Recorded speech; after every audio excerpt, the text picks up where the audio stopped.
समारम्भस्य ज्ञानञ्जनशलाकया चक्षुरुन्मिलितं येन तस्मै श्रीगुरुवे नमः।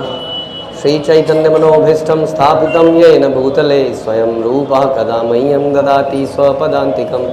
वन्देऽहं श्रीगुरौ श्रीयुतापदकमलं श्रीगुरुन् वैष्णवांश्च श्रीरूपं साग्रजातं सहगणरघुनाथान्वितं तं सजीवं साद्वैतं सावधूतं परिजनसहितं कृष्णचैतन्यदेवं श्रीराधाकृष्णपादान् सहगणललिता श्रीविशाखान्वितांश्च।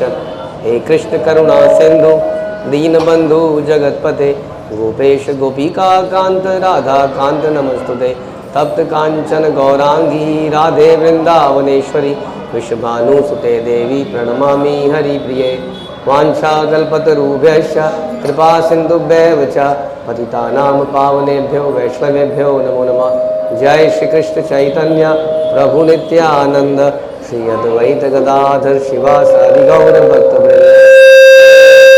हरे कृष्णा कृष्ण कृष्णा हरे हरे हरे राम राम राम हरे हरे। नमो विष्णुपादाय कृष्णप्रेष्ठाय भूतले श्रीमते भक्ति वेदांत स्वामिन्निति नामिने। नमस्ते सारस्वते देवे गौरवाणी प्रचारिणे निर्विशेष शून्यवादी पाश्चात्य देशतारिणे। भगवद गीता अध्याय 3 श्लोक संख्या 6। कर्मेन्द्रियाणि संयम्य यास्ते मनसा स्मरन् इंद्रियार्थान् विमूढात्मा मिथ्याचारः स उच्यते।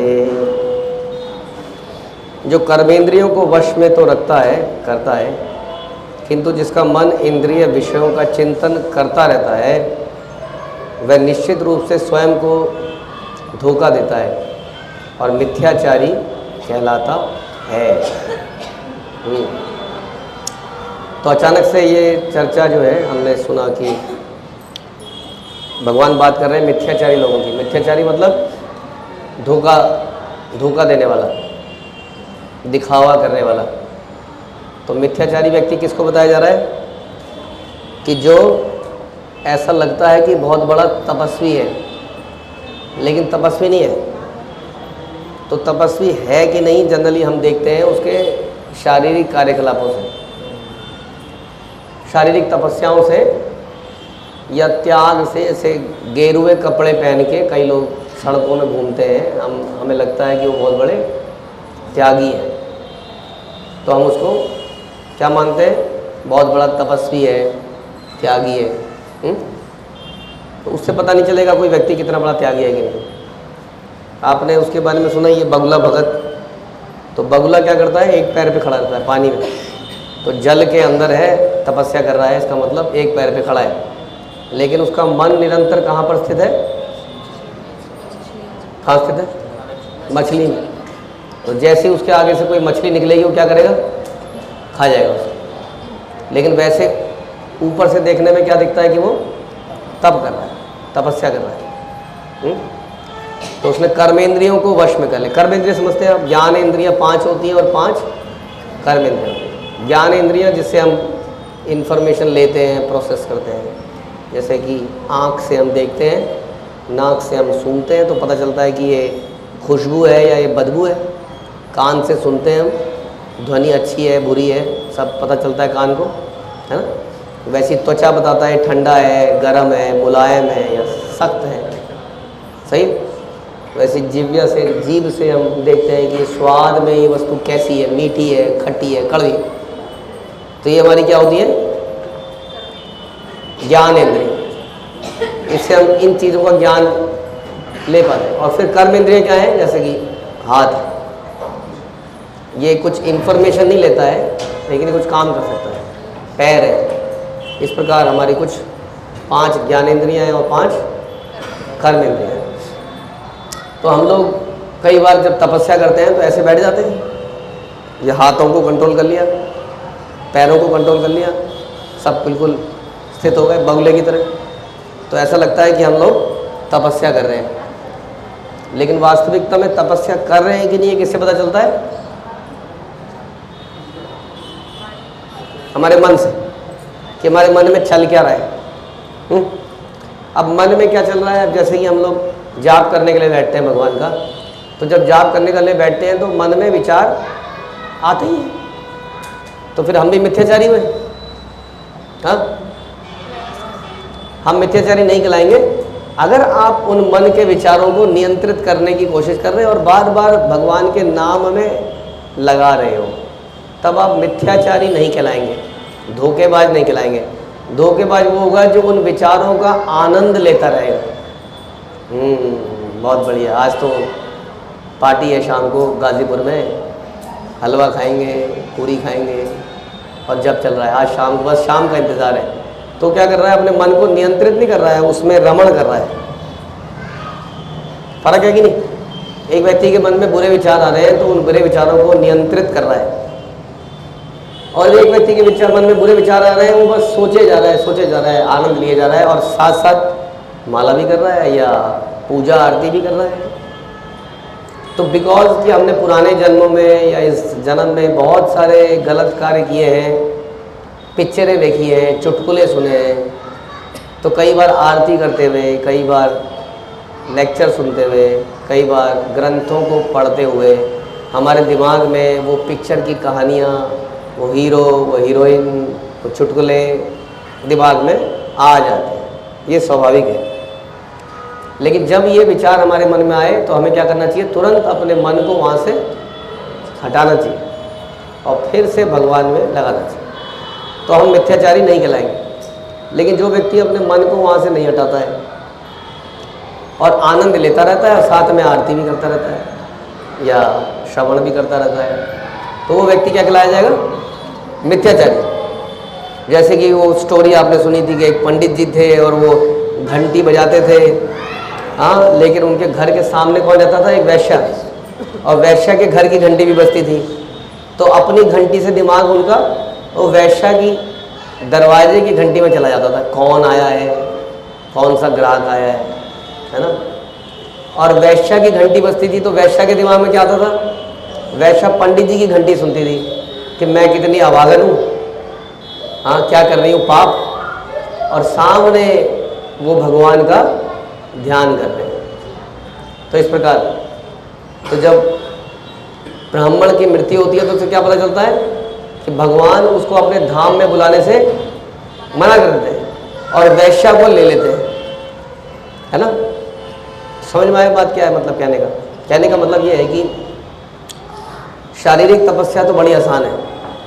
हम में से कई सारे लोग व्रत करते हैं, कई सारे लोग दंडवती परिक्रमा भी करते हैं, बड़ी बड़ी तपस्याएं करते हैं। लेकिन शारीरिक तपस्या से ज़्यादा इम्पोर्टेंट तपस्या काहे की है, मन की, कि मन को कैसे नियंत्रित किया जाए। और जो मन को नियंत्रित नहीं करता है, हाँ, और इस प्रकार उसका मन उड़ता रहता है इधर उधर, उसको नियंत्रित करने का प्रयास नहीं कर रहा है, उसको क्या कहते हैं, मिथ्याचारी, धोखेबाज। समझ में आ रहे? और धोखेबाज व्यक्ति अच्छा व्यक्ति माना जाता है, नहीं माना जाता। इसलिए कहानी या रेफरेंस आता है बगुला का, इसलिए बगुला भगत कहावत बनी कि वो देखने से लगता तब। वैसे ही संसार में जब आप जाएंगे तो बहुत सारे लोग बहुत बड़े बड़े तपस्वी लगेंगे। जैसे कि माना किसी की दाढ़ी यहाँ तक बड़ी है, उसकी बाल बढ़ के जटाएं बन चुकी हैं, जटाएं उलझ गया है सारा, हाँ, तो संसार में उसको बहुत बड़ा तपस्वी मान लिया जाता है कि बहुत बड़ा तपस्वी व्यक्ति है, इतनी सारी जटाएं, तो इतनी बड़ी दाढ़ी, ऐसे कपड़े, बेचारे ने सब कुछ छोड़ दिया है, ऐसा सोचते हैं। और संसार के लोग उसकी पूजा अर्चना करने लगते हैं, उसके आगे चढ़ावा चढ़ाने लगते हैं।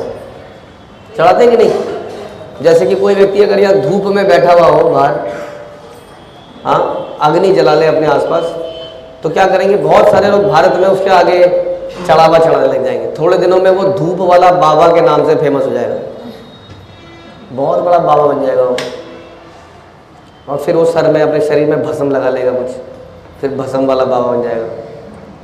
तो इस प्रकार से शारीरिक चमत्कार दिखाकर, या कई लोग क्या करते हैं, आग में चलते हैं, कई आग के गोला खा लेते हैं।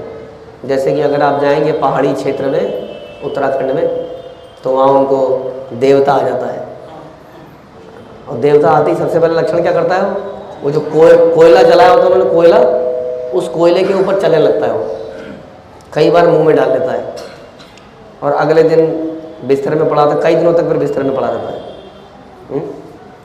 तो ये जो लक्षण है, ये शारीरिक तपस्या के लक्षण, ये वास्तव में क्या है? ये वास्तविक लक्षण नहीं है कि वो व्यक्ति वास्तव में योगी है कि नहीं है, भक्त है कि नहीं है। समझ में आ रहा है?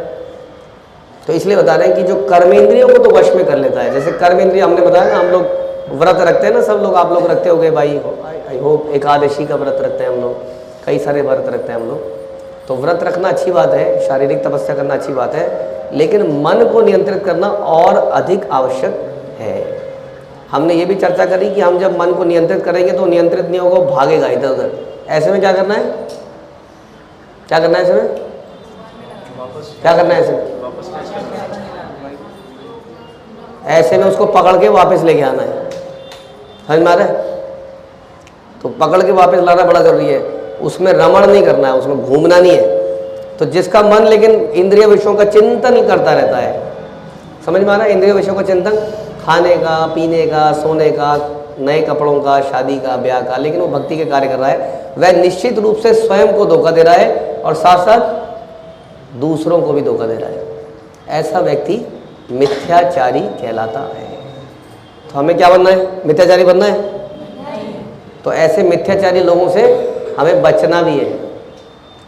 तो यदि किसी के पास हम जाते हैं, किसी को अपना गुरु बनाते हैं, धार्मिक गुरु बनाते हैं, कुछ करते हैं, तो क्या ज़रूरी है? सबसे पहले देखना, सिर्फ इससे आपको इन्फ्लुएंस नहीं होना है कि वो व्यक्ति इससे इन्फ्लुएंस नहीं होना है कि वो व्यक्ति क्या है? शारीरिक तपस्या कर रहा है। क्या देखना हमने?